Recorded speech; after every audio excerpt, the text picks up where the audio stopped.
Welcome back on the Good Morning Artesia radio show, and our final segment of the day today. Nancy is here from the Eddy County DWI Task Force. Good morning. Good morning. And you have an announcement you'd like to make? Yes. First of all, that has nothing to do with why I'm here, but okay.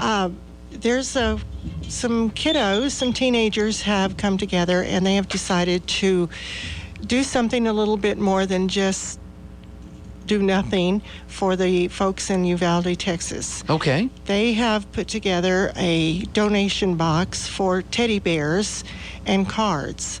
So if you would like to donate to this cause, they will be going, I think, at the end of next week. Their drop-off place is Trinity Temple on Hermosa and 15th. Okay. Hours from 9 to 12 and 1 to 4, Monday through Thursday. They would really appreciate any donations of teddy bears or anything like that. Or cards. Or right? cards. Or cards. For law enforcement, EMT, Border Patrol, and medical personnel, as well as the families. Okay. So.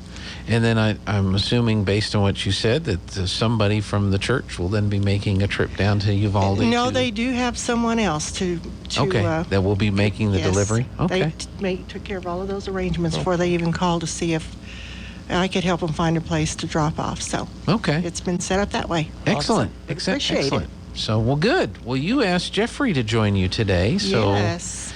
We know Jeffrey. He's our video tech. Back again, video tech. Guess with who's us. back? Back again. Yeah.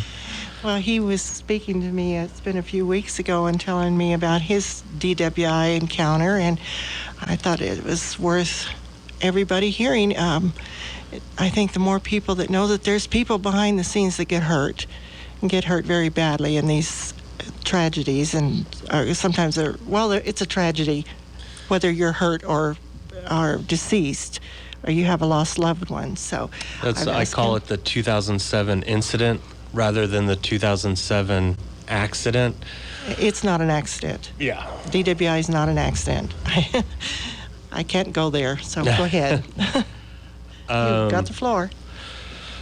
Like I was telling you a few weeks ago, on July 7th, 2007, I went out for drinks after work in Ruidoso.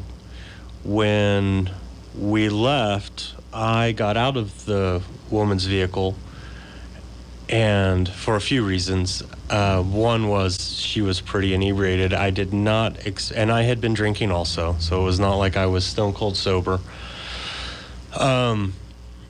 And when I got out of the vehicle on a small road, she spun around and ran me over. That was bad, and because she was drunk and jealous and angry. But the part that was the worst was she dragged me to the side of the road and went home and got her mother. And they took me back to their house so that she could sober up before I was given medical attention. So this happened on a Saturday night. Sunday morning, they had been trying to wake me up, thinking that I was just asleep. And so they were waking me up by shaking me. But the next morning, when they tried shaking me, they could no longer shake me very well because things had started stiffening up. So I was dropped off at the hospital, where the doctor in Ruidoso was like, this is beyond what I can do. Called Lubbock, Albuquerque, and El Paso. Thankfully, I was airlifted to El Paso, which is the best level 1 trauma hospital in the Southwest. And 2 doctors who arrived an hour before I landed, as my neurosurgeon later said, were the 2 best doctors in the world for what was killing me. And in the 4.5 months of laying in the hospital before I relearned how to walk, I thought of all the bars and restaurants that I ran, and that I had never been legally found that I had ever served someone too many drinks and they went out and changed someone's life forever.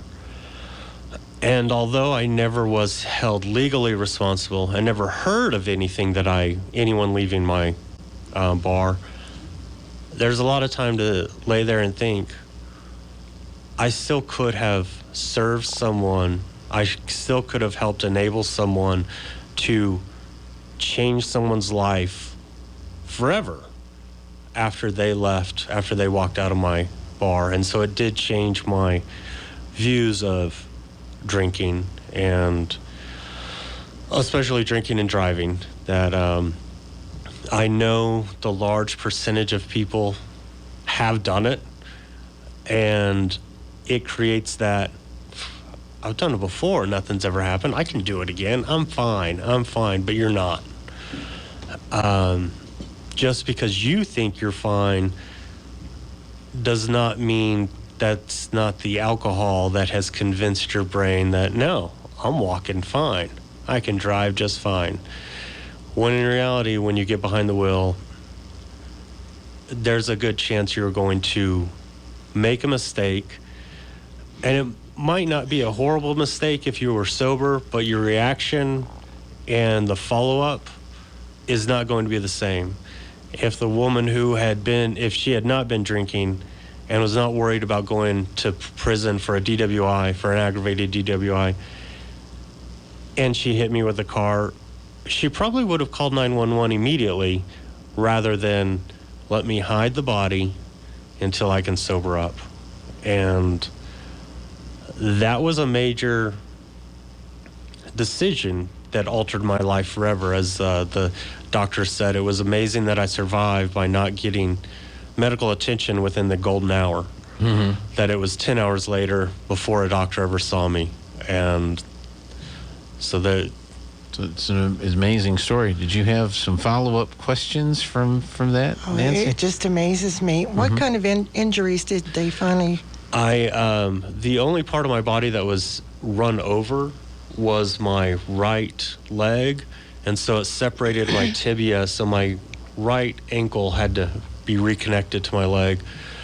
And then I had 3 traumatic brain injuries, as well as a busted hip and some broken ribs, but those are... Just little stuff, yeah.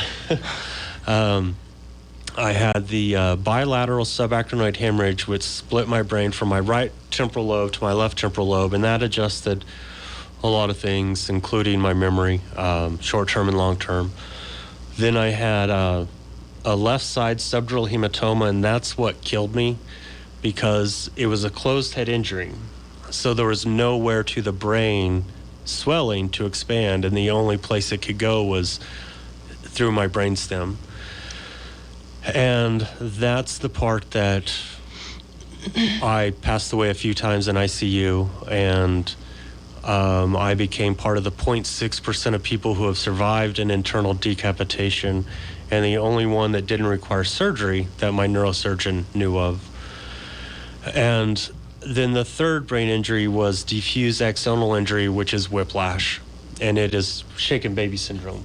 From them shaking me so hard for so long, or so many different times, that it gave me a brain shear, which is whiplash, shaken baby syndrome. It's just where all the nodes of your brain are literally shaking, scraping against each other. And those were 3 massive traumatic brain injuries that every doctor said I shouldn't have survived. My neurosurgeon said, when you shouldn't be alive, you need to find out why God performed a miracle, because every doctor who ever sees this will ask how you're able to speak, how you're able to walk on top of being alive. And it's true. Yes. In the past 2 years, the number of doctors that I've seen after a side effect from that injury started giving me seizures from the PTSD. And every doctor I've seen is looking at it, and they look up at me and say, "You walked in here? How are you able to speak?" And a lot of doctors don't want to hear a miracle. Yeah, but that's true. I'll go with what my neurosurgeon said. Well, I hope some doctors think that. Oh yeah, they do. Some doctors believe they're God, but a majority of them know that they are not the one in complete control. Yeah. Now, were you aware of them moving you, and how did that all take place? It erased my life. At 29 years old, then at 30, I became a toddler, having to relearn how to move my legs, how to walk, how to write, who my mom and dad were, who my best friends were. So you had no memory of any of these activities. And what I found out was through what other people told me, and then my neurosurgeon asked me not to ever remember since I had forgotten it. She said that's part of the fight or flight rule. Your mind cannot handle the feeling of dying and being brought back to life, and the pain of literally having your brain split in half. So your conscious mind retreated and has hidden all of that into your subconscious. I tried not to think of it, but I did, and especially sometimes in Rito. So we're having dinner, working on a movie, and Mina was asking me about it, and I told her it was pretty close to where we're eating, and so we went for a drive, and that was a mistake to drive down that road in the night and having memories come back of things that I should not have ever remembered. But it's very difficult to have to, those first, from the accident that I was in, the first time I went down that mountain, it was just traumatic. And you try everything you know how to do not to be traumatized.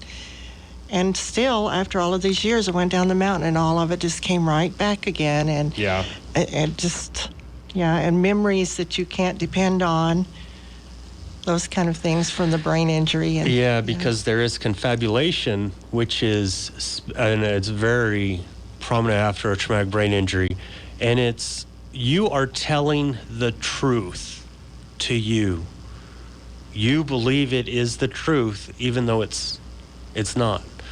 And the best way to kind of encapsulate that is my friend. Well, a lot of friends came down to, and family came to see me on his ICU, and one was my friend Kevin. Kevin Klein came down, and when you're in a coma, it's not like it is in the movies. No. I was like that for a little while, but I was able to speak. When my left side of my body was able to move, I could move that, and then it would stop in my right side, and I could speak. And when Kevin was explaining to one of the doctors that was in the room with me, he said, I never lied, but the story I told was, it made it sound like it was one day. I told a story about one day of Kevin and my life. But the problem is, I started at our babysitter's house when we were in Abo, junior high, high school, college, our adult life. And I made all of those events of our entire friendship sound like it was in one day. And, Kevin's laughing and like, yeah, that's all true. But that ranges from the ages of 8 to 25. Yeah. So because of how the incident was handled, was there ever any charges? Was there ever any, No. investigation? There was an investigation, but the doctor in Ruidoso did not notify the police, which I found out is a law when someone's brought in with that level of trauma. So the police were not notified until I was in El Paso. Texas State Police started the investigation with all of the physical evidence of my body showing where a bumper and a hood hit, and then they notified the New Mexico State Police, but an investigation did not start quick enough, and so they let me know that all physical evidence was gone, so there was nothing they could do without my memory. And that's when I discussed with my neurosurgeon of, you know what, I lived through something I shouldn't have, so she's going to have to deal with it somehow. And that's, and there was a lawyer. The only thing I could have gone after her was negligence, because she and her mother took me home. That no matter what happened, the fact that they hid my body for 10 hours was the only thing. And I did not want to get involved in a legal case. I also thought, I'm good. I relearned how to walk, or I'm moving my legs now. I'm going to get back into it just the same. Life's not going to change. And then I found out it does. It does Yeah. change. It changes dramatically, and you've got one of two choices. You either rise above it or you fall under it. And here's somebody that's risen above it, so That's right. It's That's the move awesome. forward. yes. You cannot change the past. It is what it is, but just move Yes. forward with what you've got and build more. So the lesson or the advice that we want to give people is, again, you don't know what's going to happen when you drink and then get behind the wheel No, of a you car. don't. You don't know what decisions you're going to make and how they're going to affect not just yourself but other people around you that that you may come in contact with that could create a life-changing situation for someone. Absolutely. And it's something everyone needs to be careful of, even if you're not drinking. It's kind of like riding a motorcycle when I lived in Phoenix. It doesn't matter how amazing of a motorcycle rider you are. The biggest thing you have to pay attention to on a motorcycle is other cars. Yeah. And when you're driving in the evenings, driving at night, walking down the road, you have to pay attention to other vehicles. And when you yourself are inebriated, that really doesn't work out if another car is inebriated and both of you Right. are trying to make adjustments on your poor performance at driving and end up hitting each other. Yeah.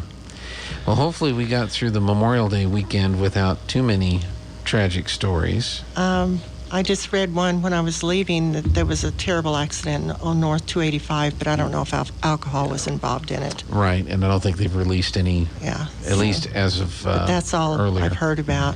You know, and it's funny because Which is amazing. I say it's amazing. It's not really funny, but it's odd, I guess. I mean, how many times do we travel up and down that highway every week? You know, Yeah. going back and forth doing different things, and Things so happen. You just the drinking and the driving needs to stop, and the texting and the driving Yeah. needs to stop. Oh, absolutely. That's another distraction that I think can be worse than the alcohol. Put those cell phones away when you get in the car. Mm-hmm. If you get a call, you can wait. You can call back. It's not a big deal. Somehow or another, cell phones have gotten us to where it's got to be taken care of right now. No matter what you're doing, no matter where you're going. And I found myself doing the same thing the other day. And I thought, what am I doing? And I just threw the thing back on the seat and closed it. And I thought, whatever that is can wait. Yep. I can't take that kind of a chance. And Yeah. you were talking about memory when I have the same problem. And I had to ask my brothers, did this really happen? Is this how this really happened? Am I remembering this right? And a couple of times, that's not exactly how it happened. Yeah. But you have the time and everything is okay. But so I've learned, and probably you have too, to be careful about memories. Yes. Yeah. You'd be very, very careful. That's what I've been writing a lot while I was on leave of absence, and listening to music. A lot of the memories weren't great because they're music I was listening to in high school when I'm an angry teenager, and it was nice having friends that reminded me of all the good times. Got about 20 seconds left. Nancy, if folks have questions about DWI, they need Just information. give me a call, 575-703-0012. And if you have a testimony like this one, just let me know. So We'd we be can happy to accommodate get you. more people in here to see that this is a real problem. Very good. Well, thank you so Okay. much, Jeffrey. Thank you. Thank you.